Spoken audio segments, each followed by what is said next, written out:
Miércoles 12 de septiembre del año 2009, bienvenido, gracias por estar con nosotros esta mañana aquí en Primera Entrevista. Vamos a conversar con dos diputados del Parlamento Centroamericano. Jorge Villacorta está con nosotros. Jorge, muchas gracias, diputado, por acompañarnos esta mañana aquí en Primera Entrevista. Un gusto tenerlo. Nidia Díaz, también diputada del Parlamento Centroamericano por el FMLN, está con nosotros. Nidia, muchas gracias también. Mucho gusto.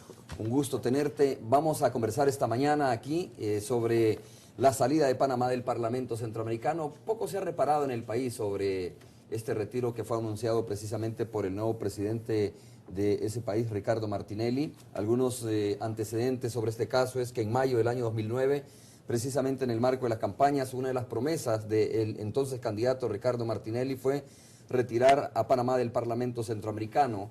El 1 de julio toma posesión precisamente Ricardo Martinelli como presidente de Panamá después de haber ganado las elecciones en ese país. Y el 19 de agosto del año 2009, es decir, a escasos días, Panamá oficializa su retiro del Parlamento Centroamericano. El 30 de agosto, unos 9 días después, Ricardo Martinelli realiza duras declaraciones sobre el Parlamento Centroamericano. Esas declaraciones yo puedo leerles la siguiente. Dice que el Parlamento Centroamericano, dice el presidente de Panamá, el nuevo presidente, no es funcional y no le trae beneficios a su país. Ha dicho que este tipo de organismo como el Parlacen es como una cueva de inmunidad, por lo que haré lo necesario para que Panamá se salga, dijo el presidente.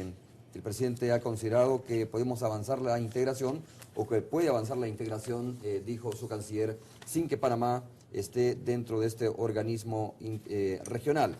Bueno, así sucesivamente las declaraciones más duras fueron dadas precisamente en la fecha que les mencionaba, del 19 de agosto, cuando dijo el presidente es un lugar para perdedores, donde los parlamentarios van a parrandear, y utilizó el término y chupar con inmunidad.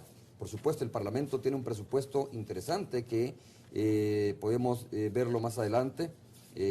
Más o menos el Parlamento gasta unos 17 millones de dólares, ¿no? Así que, Nidia, comienzo contigo. Vamos a ver, podemos revisar esos datos, los cuales estoy diciendo en este momento. Según lo que yo tengo, el Parlamento gasta 10.2 millones de dólares anuales, y esa es la cifra que tenemos. El 85%, Nidia, según los datos que yo tengo, es utilizado nada más para pagar salarios a los diputados del Parlamento Centroamericano, y por lo tanto un 15% es para otras actividades del Parlamento Centroamericano.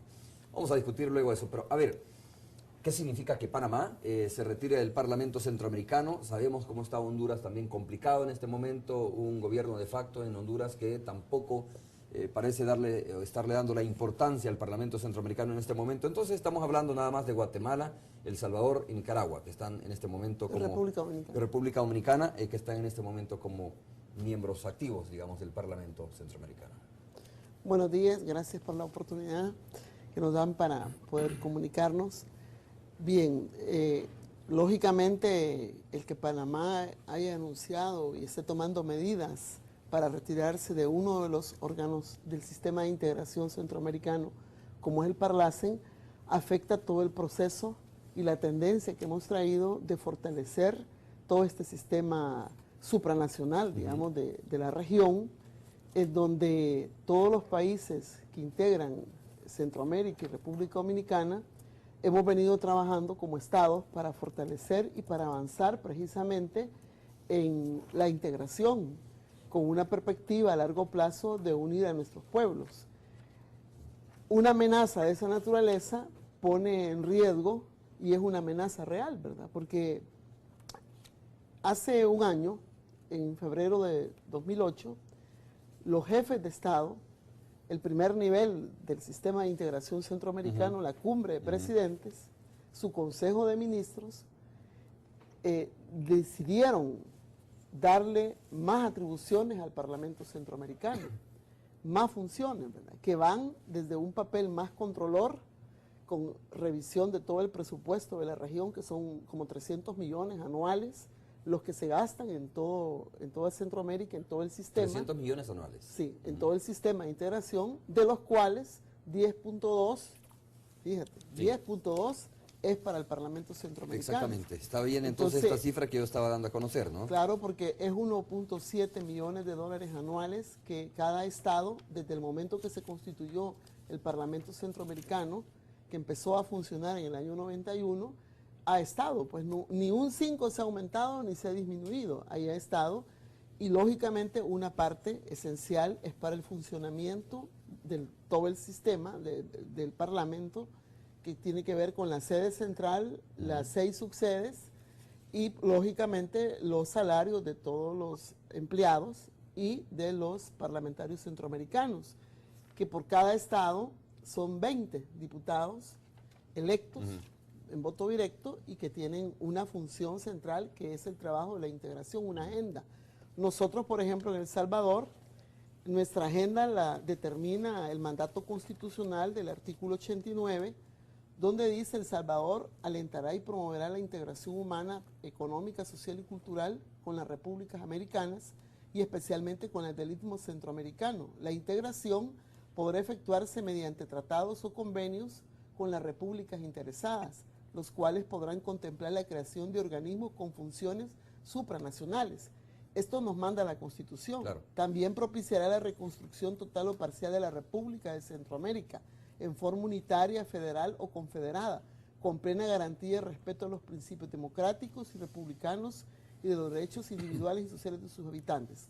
El proyecto y bases de la Unión se someterán a consulta popular. Por cierto, es la única forma del referéndum, ¿verdad? Cuando vayamos a la Unión. Entonces nosotros, en el caso de El Salvador, los 20 diputados electos democráticamente, más 2 de ellos, 2 más por derecho propio, que es presidente y vicepresidente saliente de la República, tenemos misiones concretas, ¿verdad? Desde el Estado mismo que nos da y de la Constitución. Entonces cada país destaca 20. Entonces salir, por ejemplo, Panamá, con 20 diputados electos democráticamente, así como nosotros hemos sido, el propio día de que eligieron a Martinelli, el presidente de Panamá, también estaban eligiendo a los 20 diputados. Exactamente. Entonces ellos les dan un mandato a la Constitución, ¿verdad? También, y sus leyes naturales. Aunque el presidente Martinelli dice, no hay ley que diga que ellos deben de tomar posesión. Claro que hay ley. Por lo menos su misma Constitución, el tratado mismo que han firmado y suscrito. Los países no pueden actuar solos. Ahora, pero tampoco, Nidia, nadie obliga a Panamá, o no hay ley que obligue a Panamá a mantenerse dentro del Parlamento Centroamericano. ¿Cómo no? El tratado constitutivo. ¿Ya? Pero puede renunciar un país No puede, al Parlamento no Centroamericano. No puede. No quedó en ningún momento establecido que se puede salir un procedimiento. Él tiene que recurrir a la Convención de Viena, tiene que denunciarlo. Eso es un proceso como de 3, 4 meses. Pero se puede. Esa es la pregunta. Claro, al final con la Convención de Viena, no con el Tratado Constitutivo de la integración centroamericana. Ahí no da salida.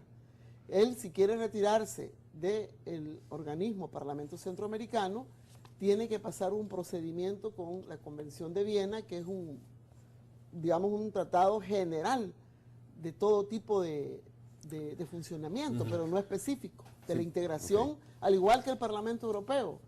El Parlamento de la Unión Europea y el Parlamento Europeo ya quedan amarrados, no hay mecanismo de salida también, porque se trata de avanzar, ¿verdad? Costa Rica nunca ha formado parte del Parlamento Centroamericano. Su siguiente paso es para avanzar e integrarse, pero no para retroceder. Los presidentes que trabajaron el Tratado Constitutivo del Parlamento Centroamericano, el Tratado de Tegucigalpa, nunca vieron la posibilidad de disminuir, sino que de aumentar y avanzar, y sobre todo la tendencia que hay en todo el mundo y América Latina y Centroamérica es de seguir integrándonos para insertarnos en el mundo de una forma mejor, como bloque. Aislados no hacemos nada. Pero igual bueno, en el punto del Parlamento Centroamericano. No es la primera vez que presidentes del área centroamericana, si mal no recuerdo, también un presidente de Honduras fue en el pasado, ¿no? Fue duramente crítico también. Sí. El presidente Maduro fue duramente, o fue muy crítico en cuanto al Parlamento Centroamericano. Incluso quería que Honduras también se retirara del Parlamento Centroamericano. Sí. Entonces digo, ahora viene el presidente de Panamá y hace fuertes, duras declaraciones, supongo yo que tomando en cuenta algunos antecedentes del Parlamento Centroamericano, donde incluso personas vinculadas a este organismo regional han resultado en conflicto con la ley, ¿no?